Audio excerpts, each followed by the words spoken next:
time. We get a good hour to be together. I want to get as much, the intention is to provide you as much value as possible. So the more value you provide, the better job I did.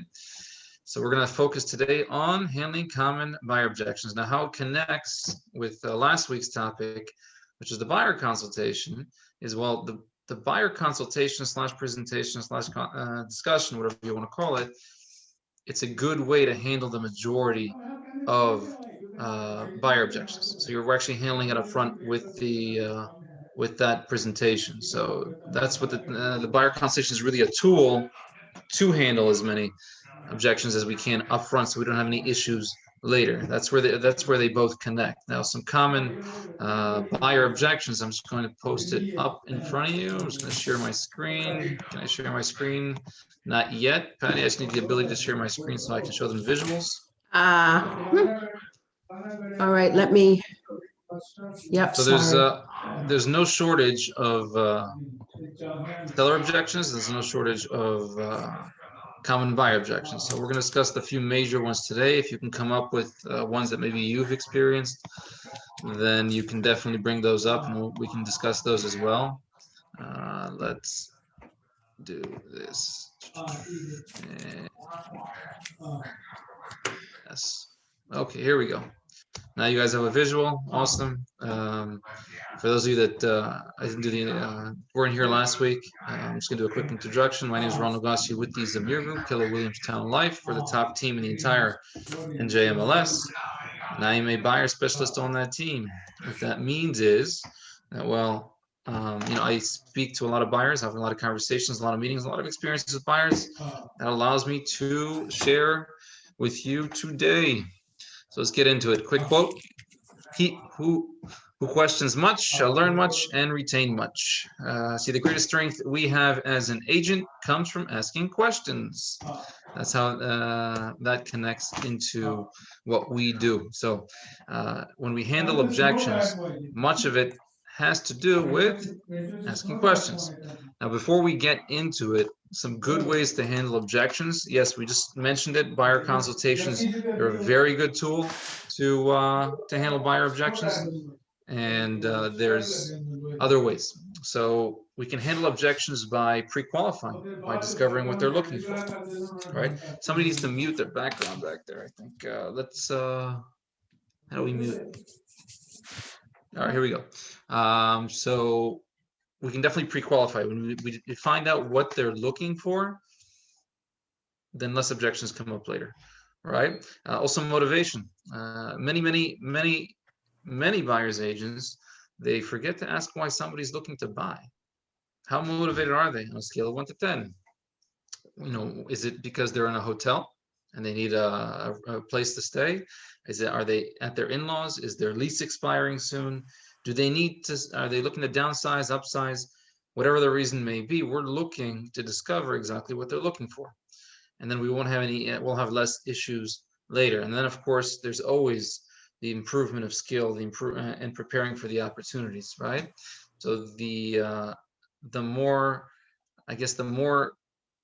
objections we internalize, the more we kind of have it in our back pocket to kind of take it out when we need it, the more likely we are to convert at a higher level. So we're always kind of improving our skill, improving our scripts, improving our conversion. We're always looking to improve. I'm not perfect. Nobody else is perfect. And we're always looking to do better. So, sometimes the best way to do that is just, you may not even know what type of objections you're going to get sometimes. What happens a lot is somebody will ask you, or somebody will provide you an objection, and you didn't necessarily practice it before, but now it provides you an opportunity, and it increases your awareness level that, oh, maybe that might be a good one to have an objection handler for, and then we can prepare for it the next time. So the next time that scenario presents itself, we have an increased likelihood to convert. So those are just different ways to handle objections. Of course, if you're in a scenario and you do not know what to say, always go back to the benefit, why it benefits them, right? Just a simple way to kind of remember what to do in those types of situations when you kind of get stuck. So let's keep going. I just want to give you guys some examples, and we're going to talk about it, and we're going to move forward. If you guys want to say anything, ask anything, just unmute yourself and stop me because I can keep talking. All right, guys? All right. So offers. When does your traditional agent present the offer, also known as an NJ purchase agreement, to their client for the very first time? Usually. When's the first time that a buyer sees it for the first time? The document, the offer. As soon as Right possible. at first Oh. meeting. Normally, I'll tell you. Sorry, not the offer. I'm sorry. Yeah, so normally what happens is with your traditional buyer's agents is they don't necessarily discuss what an offer looks like and what it's all about prior to. Generally, what happens is somebody likes the house, the buyer likes the house, they want to submit an offer, and that's the first time that your traditional agent is presenting what an offer looks like to their clients, right? Oh, you like this house enough to submit an offer on it? Well, sure, please sign this legal document called an offer you've never seen before in your life. What's the objection that we tend to get? I want to What look it over. objection comes up? I want to look it over first. Oh, yeah, I want to look it over. I want to, read it word for word. I want to let my attorney review it. All kinds of different things that might delay the signatures and the submission of the offer. Now, what happens to the house in the meantime? Another bid might come in. Other offers come on. Yeah, the house is gone, gone, gone. Bye, bye, bye. That's what happens if you take too long in today's market. The market conditions don't allow you to drag your feet. Now, So can I ask you one question? What do you course. do in that sense where you don't want to be a pushy agent, but obviously in today's day and age, everything sells extremely fast. Well, at least now it does. So, obviously you want your buyer to have everything at, their fingertips, but at the same time, you don't want to push them because you don't want to. So that's a good question. So we're going to prepare them and we're going to handle the objection up front. So it's not an issue when it is time to sign, it is time to submit. It's just click, click, sign, sign, submit, submit. How do we do that? Well, you can do it up front. You can do it with the first time you meet them. You can give them a hard copy of what an offer looks like. You can review it with them. You can discuss it during your buyer consultation. If you're doing it weeks in advance, well before they even submit an offer, they're ready to go when it's time to submit an offer. You've prepared them. That makes sense. So when you're providing them a copy of it and reviewing with them and discussing it with them and answering any questions related to it, they're good to go. So all you have to do is get the signatures, whether it be e-signatures or hand signatures, and submit the offer. So there's no delay. All the questions have been answered, or any review or has already been conducted, and you're good to go. Make sense? Yes. Yeah. Thank you.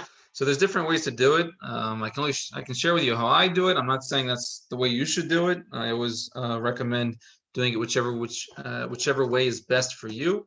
If you like the way I do it, by all means, copy, imitate it, make it your own. If you don't like it, don't worry about it. Just forget it. Let's just say I'm scheduling a call comes in, I'm scheduling an appointment, right? I'm scheduling it from contact to meeting. So as soon as I get off the phone, what am I doing? I'm going to my email, I'm composing an email, and in that email, it's an intro email. I'm attaching what an offer looks like. I'm attaching a home buyer's guide. Looking forward to seeing you Saturday at 10 a.m. Click, click. I've now handled an objection. Now they have a copy to review.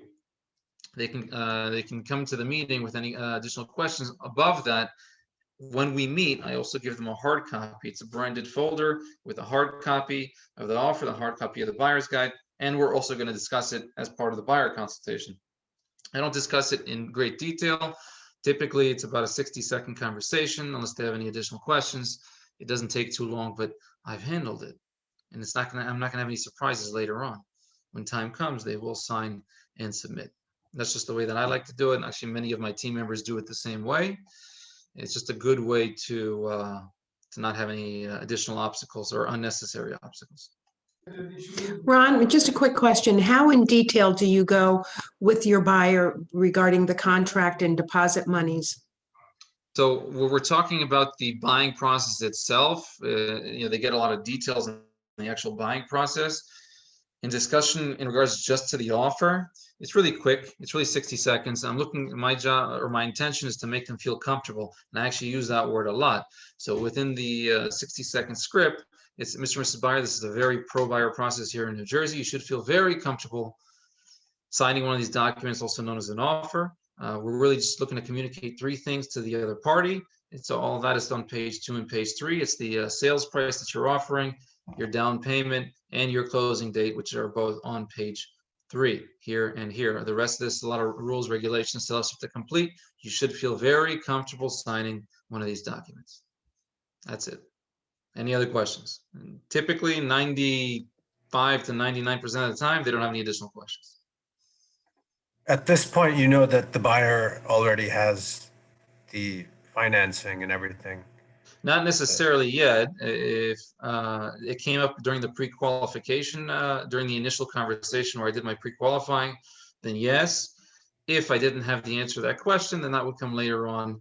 Generally, I slip it in there after I speak about the market conditions.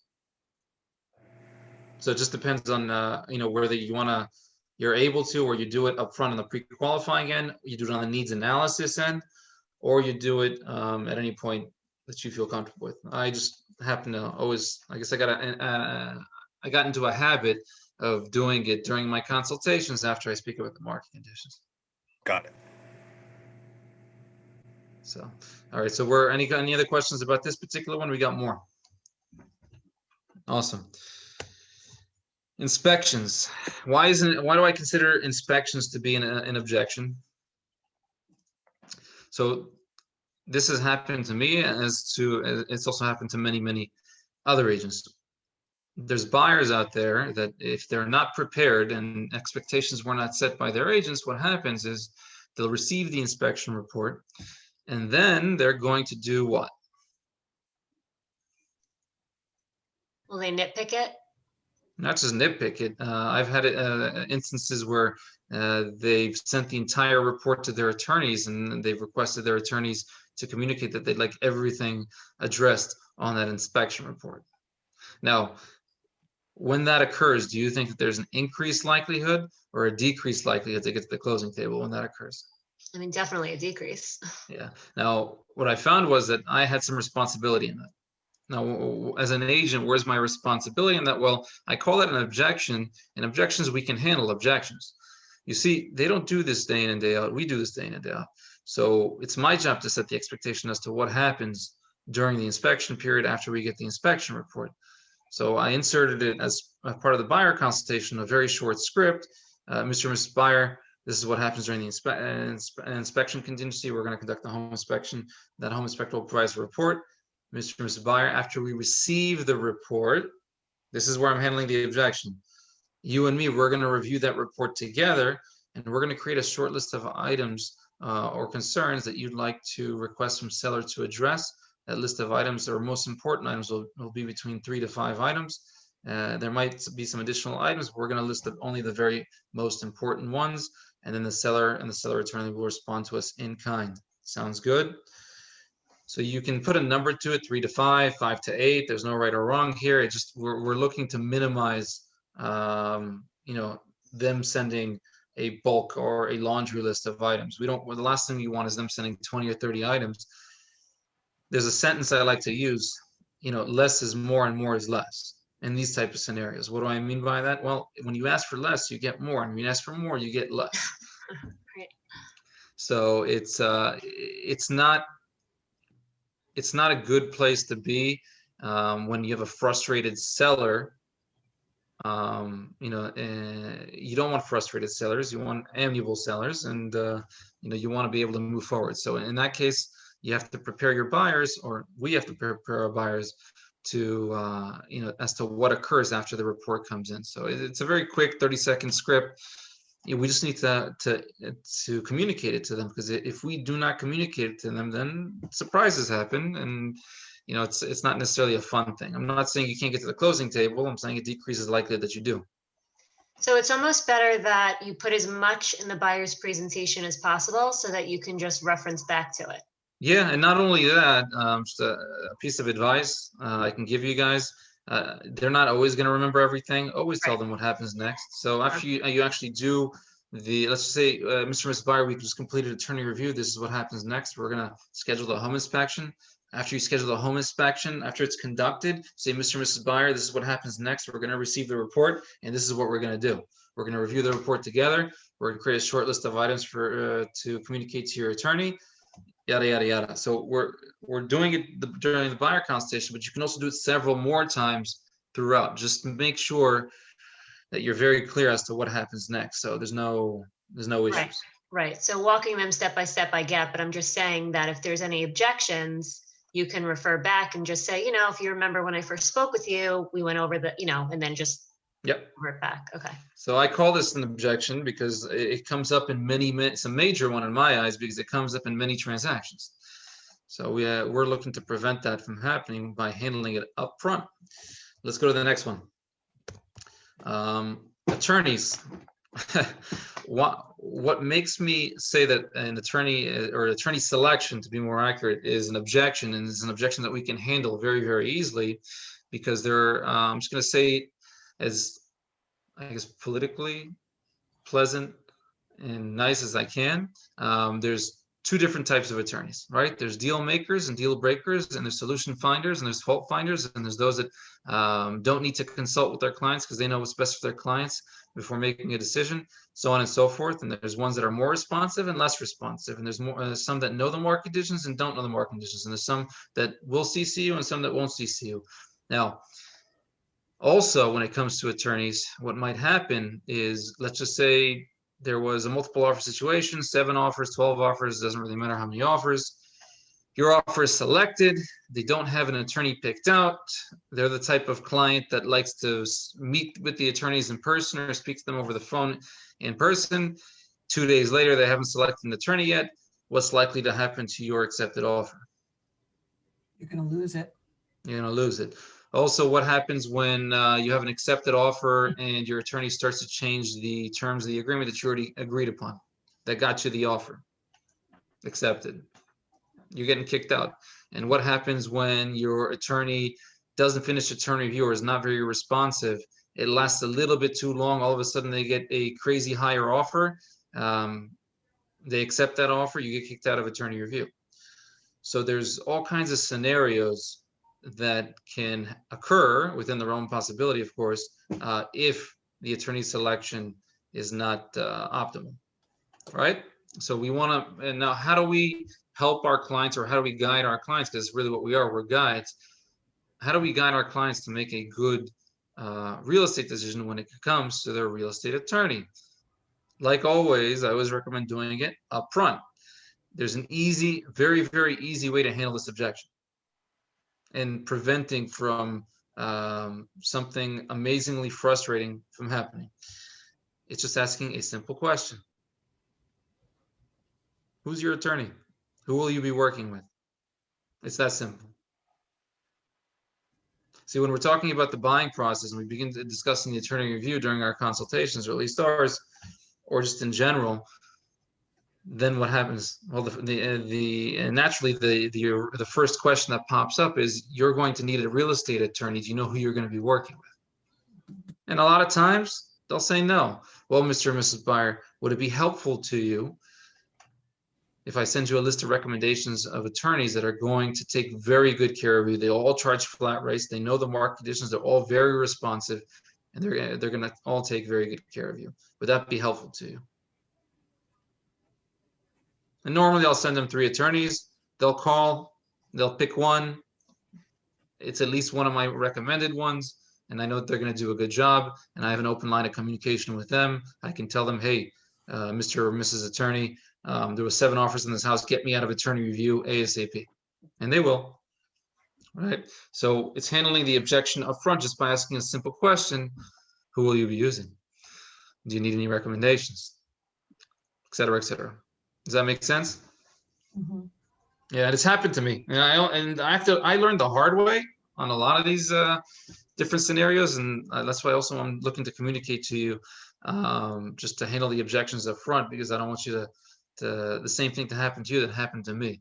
You know, I've lost deals because they took too long to select an attorney. I've lost deals because the attorney review took too long. Have them, guide them towards a good selection, towards a good attorney from the get-go, so that when you get that accepted offer, you are good to go. You are ready to go, and there aren't going to be any surprises, any issues coming up. Yes, go ahead. What happens if, you ask the question and you say, who are you going to be working with? And, they give you a name and Awesome. for a fact that that's not going to be a great attorney to work with. So you have to, it's kind of like a thin line. Mhm. Patty, help me out here. So if you know that it's an attorney that they already selected, they know who they're going to be working with, and it's one that's not necessarily that's going to, let's say, benefit them or be advantageous to them moving forward. So how do you make your separate recommendations? It's like I said, it's a thin line because they can definitely choose who they want to work with. And you can even say that, Mr. and Mrs. Buyer, you can choose to work with whoever you like. Would it be helpful to you if I made some additional recommendations? That's is there anything else that we can say, Patty? Like, that this, that attorney doesn't care that there was 12 offers on the table. He's going to do it his way. Yeah. I've always related it to the medical. I like to make sure it's an attorney who makes the majority of their living doing real estate, not corporate law, nothing else. I relate it to the medical. If you have a problem with your eyes, you're not going to go to an intestinal specialist. You're going to go to someone who specializes in eye care. So sometimes that makes it very clear for people. And sometimes we'll ask them, do you know if that person's a real estate attorney? And that's all they do. Because the last thing you want in the current environment, the current market conditions, is somebody that needs to go to court as a trial lawyer, does other things. They're not responsive, and it increases likelihood that things go sideways. And that's the last thing we want. Does that make sense? And, so you can go from there. There's different ways to go about it. But yeah, you definitely want a real estate attorney. Not only that, you definitely want an attorney that charges a flat fee, not per hour, per text, per email. The majority of attorneys will charge flat fees, and you want to make sure they do take good care of your of the buyers. This is not, the last thing we want is to also make a recommendation for an attorney, and they don't take good care of your buyers because it reflects poorly on us. So we definitely want to have and your office does. All of BCP has the recommended attorneys list, which if you don't have, that's okay. Just be sure that you can select any attorney on that list, and they'll take very good care of your clients. On the next slide, can I get to it? No, I guess I didn't put it in there. It doesn't matter. So some other ways to handle different types of objections. We'll get to that in a second, but what about you guys? What kind of objections are you guys coming across right now with your clients? Haven't had any clients, so. And that's okay. I mean, you'll definitely have some. So there's in today's market, I will tell you that value proposition connects with handling objections. They kind of go hand in hand. Because and let's just say, I'll give you just a simple example. You'll come across it every now and then, pre-approval letters, right? Some buyers, they want to wait. I want to wait until to get a pre-approval letter until I find the right house. Have you heard that one before? Well, we've been taught that one. Yeah. And so how do you handle that objection? Let's just say you don't know an objection handler. I'm just going to use this as an example because you can actually use it for any objection. It's just an easy way to kind of remember it. Always go back to benefit. Why does that not benefit them? Could you say that it's better for them to be pre-approved as soon as possible, because then they can compete with other buyers and it makes them more attractive as a buyer to the sellers? If they have absolutely. To You can definitely say that. I'm just going to shorten it. I'm going to tell them a story. So let's just say Mr. and Mrs. Buyer, and I understand on the surface that might be a good strategy and why you're doing it, yet in reality it doesn't benefit you. Can I explain why?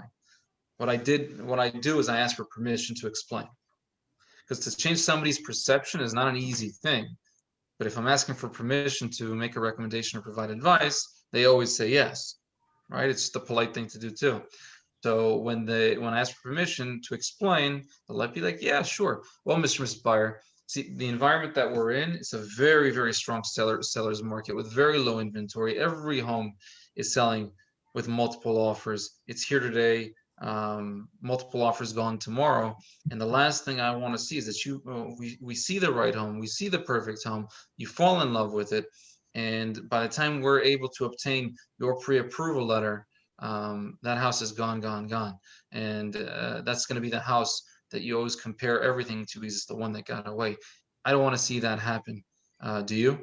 And they'll be like, no, not really. I was like, great. So let's do this.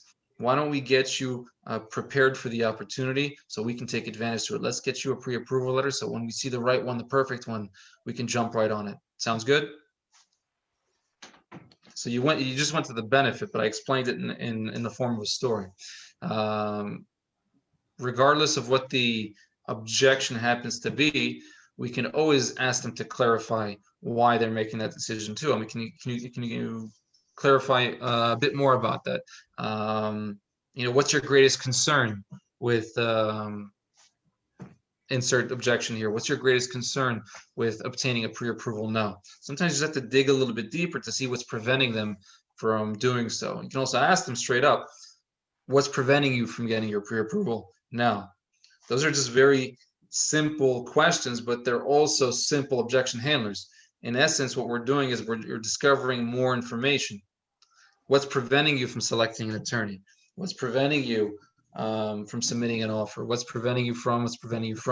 You can just ask that one simple question and insert your objection here, and then that's a good way of just digging a little bit deeper, because at the end of the day, there's something in their head, there is a thought, there's a perception that they're not sharing with us.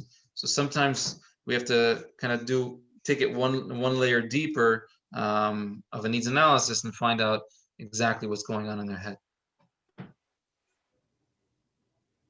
There's other questions too. Ron? Yes, go ahead. Yeah, sometimes they're afraid that if they have too many pre-approvals, that it's going to affect their credit score. Too many inquiries on their credit. Yeah, and again, on the surface, that I can understand why you would think that, Mr. and Mrs. Buyer. Yet in reality, it doesn't affect your credit like you might think. The credit bureaus know you're only getting one mortgage. What I would recommend is that you speak to my lender and they can explain that to you. Would that be helpful to you?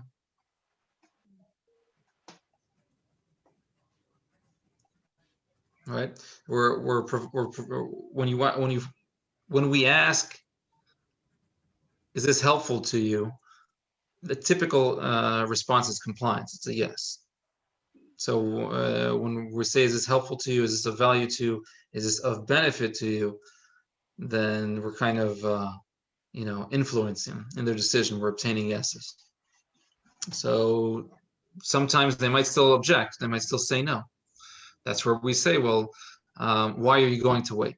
That's a really good comment, a buyer objection. Well, why are you going to wait? What's preventing you from buying now? Right? We have to dig a little bit deeper. We have to find out what their motivation is, what their thought processes are like. Sometimes, you have to ask, what is your biggest concern? What is your greatest concern? We can say, do you have a few minutes to discuss ... That's a good way of getting a face-to-face. It's a good way of getting a conversation. It's a soft close, right? So do you have a few minutes to discuss what's going on in the market? Do you have a few minutes to discuss, your concerns with buying a house now? Do you have a few minutes, so on and so forth? Somebody might say, well, prices are crazy high. I want to wait for the bubble's going to burst. All right. So you have to discover what their thinking is for that as well. So you can just simply say, well, what makes you think that? What makes you say that? And just wait, just listen. You don't want to tell. Go ahead. Yeah, I'm sorry. So much of it goes back to motivation. Same with the sellers. How motivated, what's their motivation? What goal is going to be accomplished by them getting a new home? Sorry to interrupt. No, it's okay. It comes back to that first slide. Motivation is really, really important for us to know what we're dealing with, to know how to handle those particular objections. Because if somebody says, I want to wait, you can just say, okay, I'll be in touch with you. Or you can dig a little bit deeper, right? I would always recommend digging a little bit deeper because they may, they may not fully understand exactly what's going on. The prices may be up, by the way, but your overhead, your monthly payments are actually lower.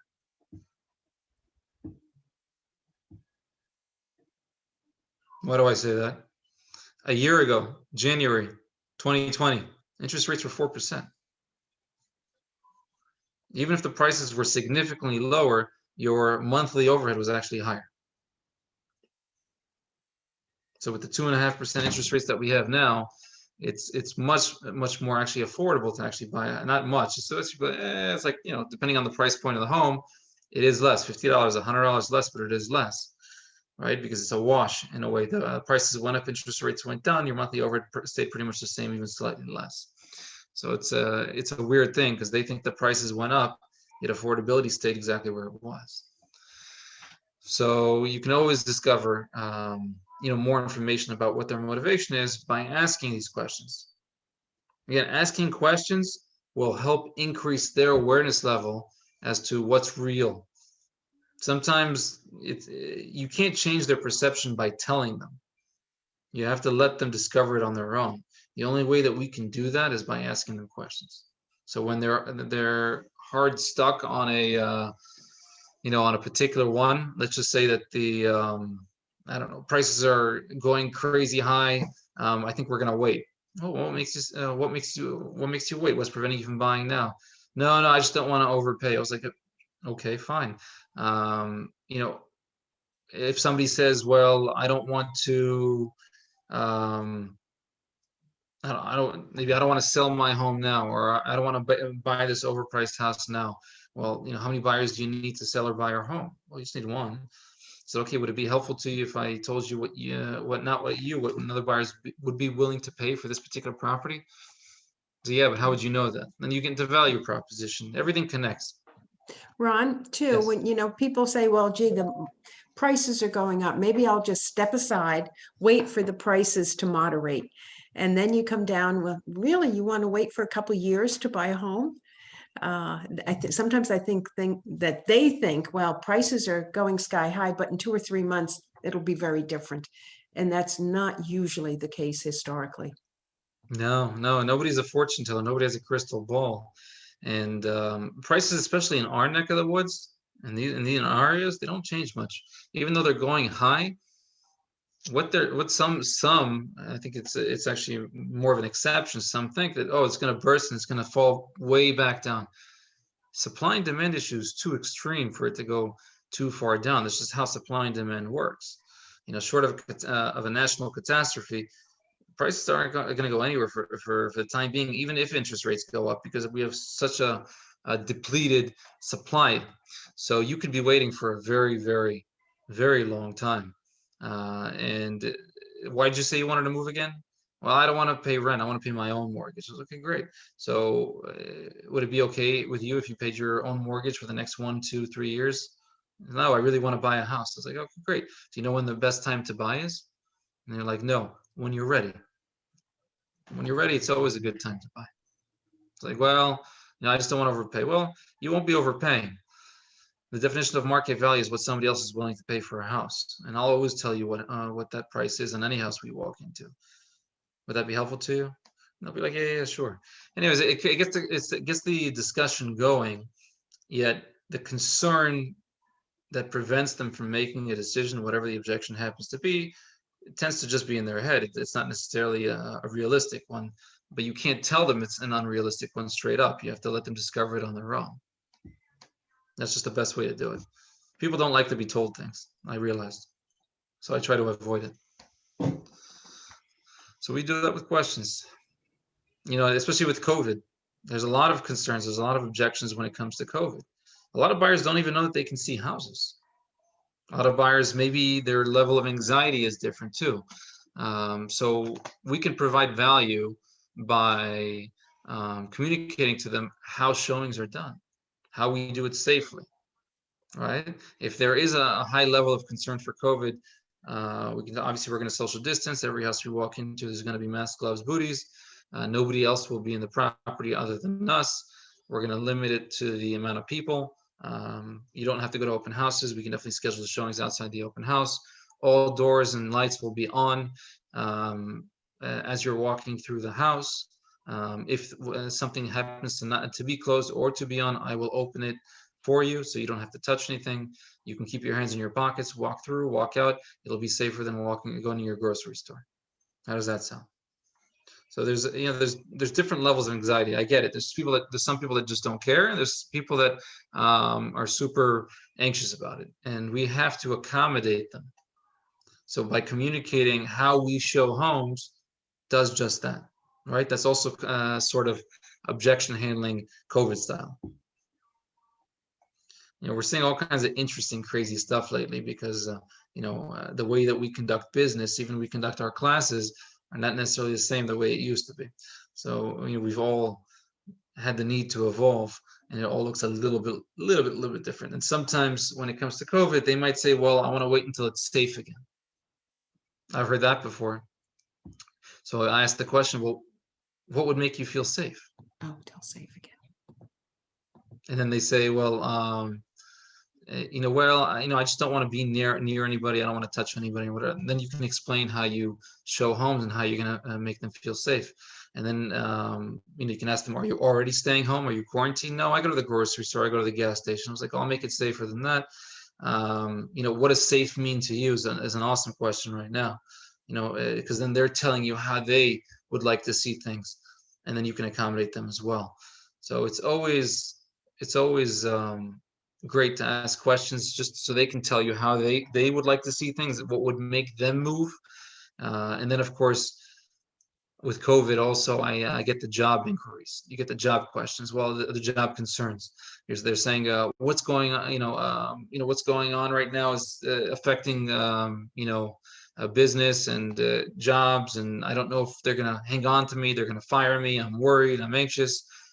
And you can, put the brakes on it. You can say, hey, listen, what's going on at work that leads you to believe that you might lose your job? What's the concern? Let's do this. Let's do some research. Why don't you go back to your employers, find out exactly where you stand so you can make a very good real estate decision. Does that sound like a good strategy? So there's different things that come up now, especially with COVID, that we didn't have to deal with before, but there is a way to deal with it, right? You're just gonna either go ahead, Patty. Well, I was just going to say, one of the things that you're doing repeatedly when you're interacting with your buyers is you're isolating the objection. You're actually coming down. I often give the example of the busy street, which I think busy is a dirty word. It's a street that takes some traffic. Well, it's not actually the street that is a concern. The concern would be safety or privacy or noise or parking or something else, but it's not the busy street. And I think that's exactly what you're getting at is, what's the truth? What's the real nugget of concern? Yeah. And I'll tell you, I call them higher traffic streets, Patty. And actually, you did a class, it must have been like 2 or 3 years ago, and you said that, and that's where I changed my word usage to higher traffic. So I got it out of one of your classes, yeah. So I don't say the word busy, it's just higher traffic. There's just more cars obviously that drive on this particular street. So, and you'll be surprised, there's many buyers that may tell you in the beginning, I don't want to be, they'll actually use the words busy street, and then lo and behold, they end up buying a house on a higher traffic street. So just because somebody says something doesn't mean that they actually know exactly what they want. You'll find that many buyers will tell you, I don't want a small kitchen, and they end up buying a house with a small kitchen. And there's buyers that say, I need to have a finished basement, and they end up buying a house without a finished basement. And there's buyers that say, I don't want to be in the flood zone. They end up buying a house that's in the flood zone. So there's all kinds of things that buyers will say in the beginning, but once they begin to view homes, it changes sometimes. right? An example of that was, this is a true story. A buyer was saying, I need a basement, I need a basement, I need a basement. And the realtor showing them around and finally puts them on the back burner because no matter what he shows them, the buyer doesn't get excited. Well, put him on the back burner, didn't stay in touch as frequently as he should, and then called him one day to see how he was doing and found out he had bought a house. And, cringed ever, being kind, and said, oh, I'm so happy for you. By the way, which house did you buy? Turns out he bought a bi-level, which, as most of you know, does not have a basement. It has a grade level. And so the realtor said, well, you told me you needed a basement. That doesn't have a basement. Yeah, but it's got a great spot for me to put my pool table.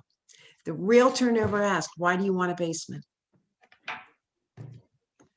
It's to dig deeper. It's the needs analysis, the pre-qualification is really, really important when it comes to discovering exactly what they're looking for, what their motivation is. And that's how we can best guide them. Because no, our job is not to show them every home, it's to show them the right one. But how do you discover what the right one is if you don't ask the questions? All right. So there's did anybody have any? I should probably take a break for a second. Did anybody have any Cheryl questions? has a question. Cheryl Yeah, go does. ahead.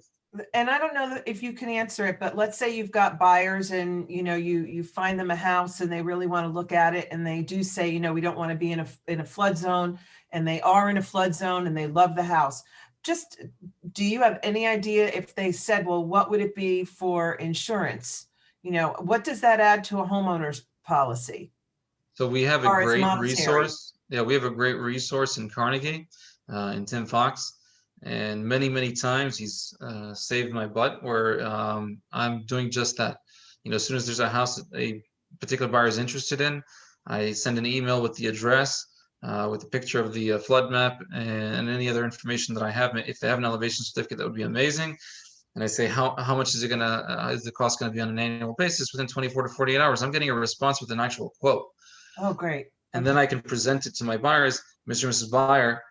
That's value proposition, by the way. Right. It's a great benefit to our clients. So now they can make an educated real estate decision based on the information that I'm providing them.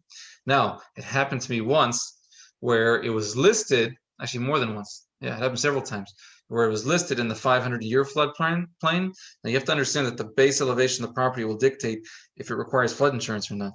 Now, while the properties were on the 500-year floodplain, when I got the response back from Carnegie, they said, no, this property does not require flood insurance.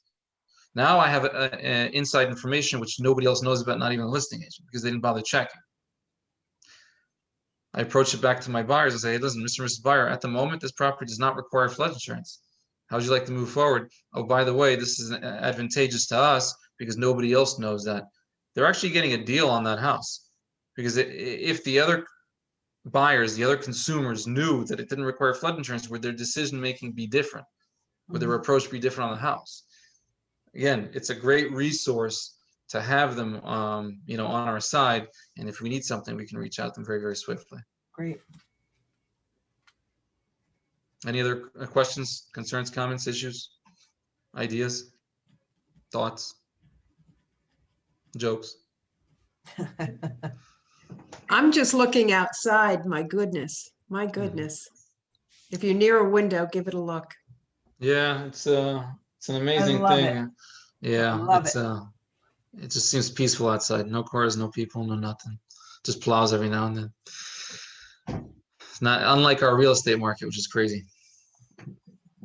And Oh. today is a great day to make calls. It is. Everybody is home. Everybody's home. Everybody's home. They may be home with children, but they're home. And if nothing else, they'll know you're thinking of them. So today's that day where you should easily hit 10 real estate conversations. Yeah. And just, always, if you don't know what to say, even if it's your sphere, checking in on you, everything's okay. Do you need anything? You need, be prepared even, call with somebody that knows, that can plow or can shovel I was in just that gonna area. say, bring up snow because it's a perfect Yeah, topic for It's snowing outside. Yeah. How you managing with this crazy weather? How's everything? And then you get to the end of the call and you say, listen, is there anything I can help you with? Do you need somebody to plow your driveway? Do you need somebody to shovel your snow, some salt? Do you need some? And it's coming from that place, just asking if they need help. It goes a long way. It's just a great touch, and you get that mind share that you're looking for. Inevitably, work comes up. You know, are they Yeah. working from home? Have they been working from home?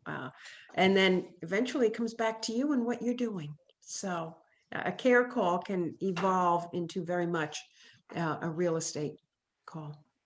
Yeah, I'll share with you that I'm typically not the one that brings it up. Now, if let's say I'm calling you and we're just having a conversation and I say, how's work? And they tell me, well, work's good. We're, working remotely. I still have to go in 1 day a week, yada, yada, yada. Naturally, where do they continue the conversation? Where does the conversation take us? What question are they asking me? Well, how's work with you?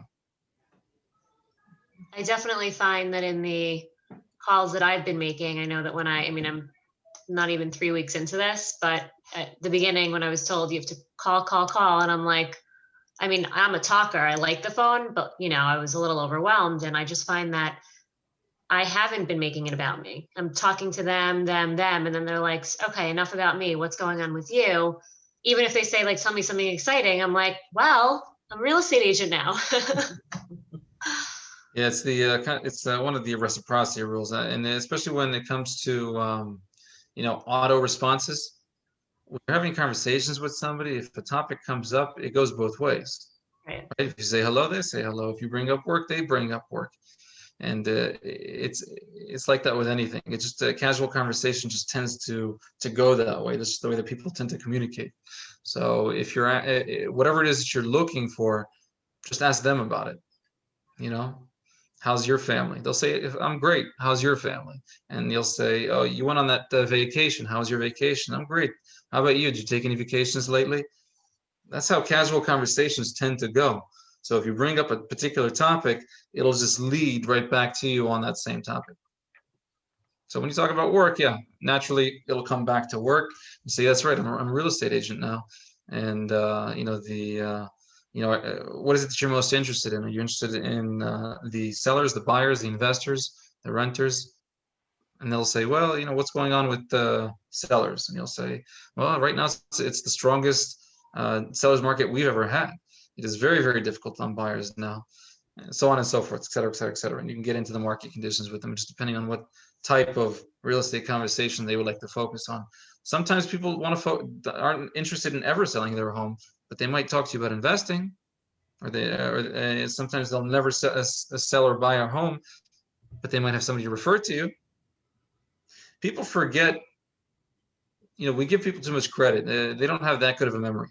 So they forget about us really, really quick, even if you closed on their house last week. Like you seriously need to be in touch with people very, very often.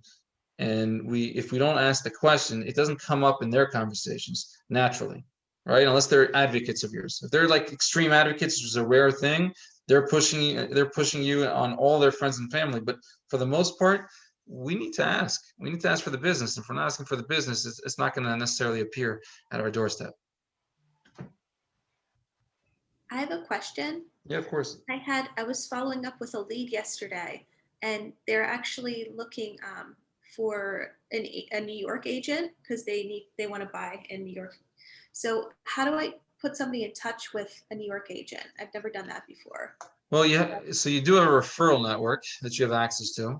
If you plug in the actual town, it'll tell you the top agents in that particular town. Okay.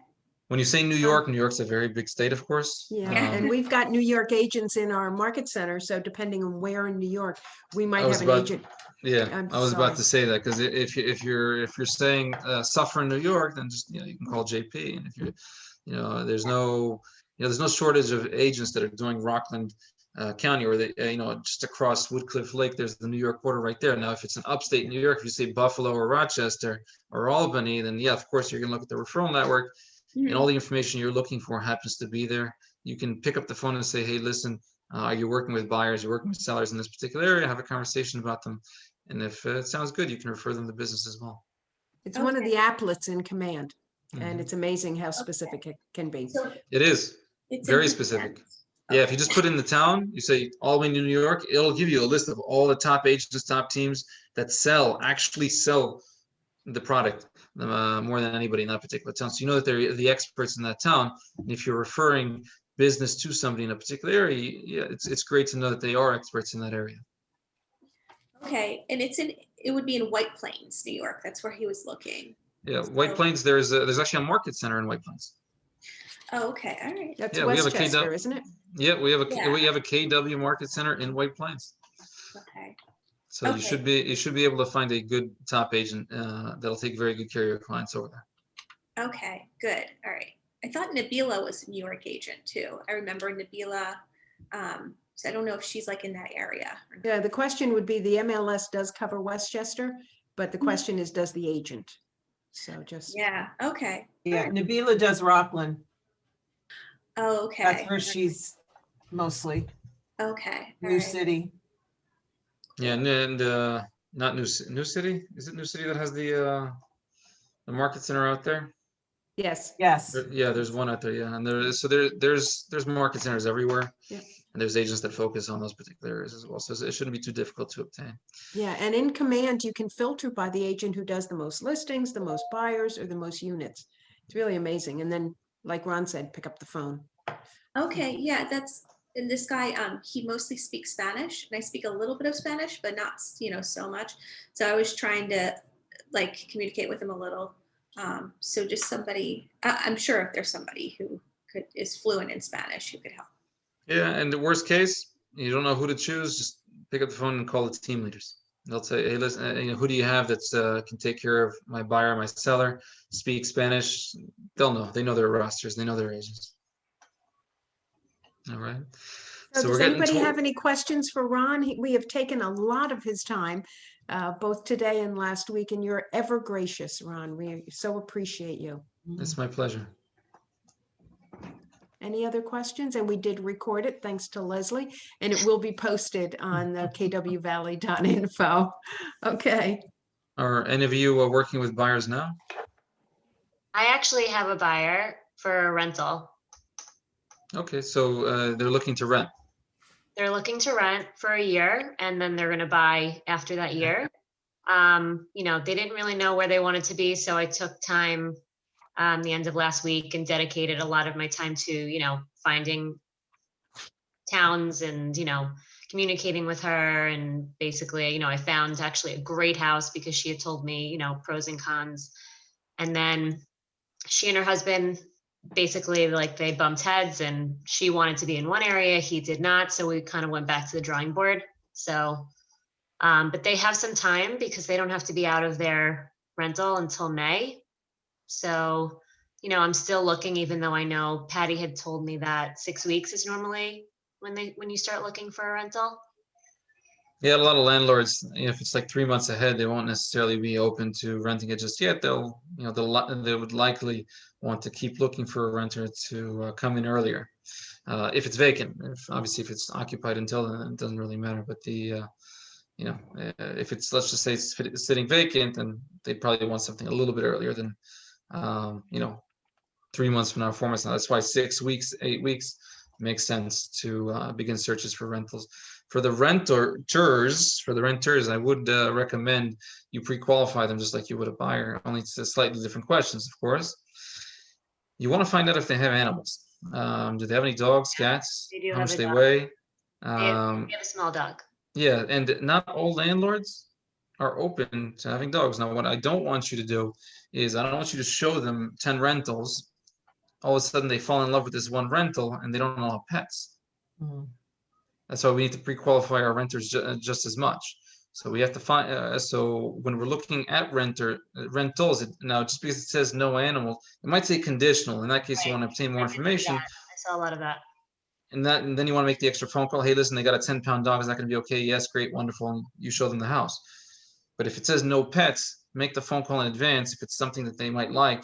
If it's been sitting a little bit longer, maybe they're open to it. But you have to ask, right? You don't want to waste your time by showing it, submitting the application. They're like, no pets. Then we just wasted everybody's time. So pre-qualify them, ask them that question. Also make sure that they're aware that there's such a thing called a broker/tenant fee. Right. Yes. She actually had asked me, I just want to know what, fees are entailed. So I actually got off the phone with her, got on the phone with Patty and went over that. Yeah, you don't want to waste your time either. Again, you show them houses, they fall in love, and all of a sudden, no, I'm not paying for a broker fee, or no, there's no way, I can't afford this. We want to make sure to communicate, yes, there's a security deposit. I'm going to say that usually it's 1.5 months. I don't want to give the amount, but usually the security deposit, first month's rent, and your broker/tenant fee, which is typically 1 month. I say typically because there's no standard, right?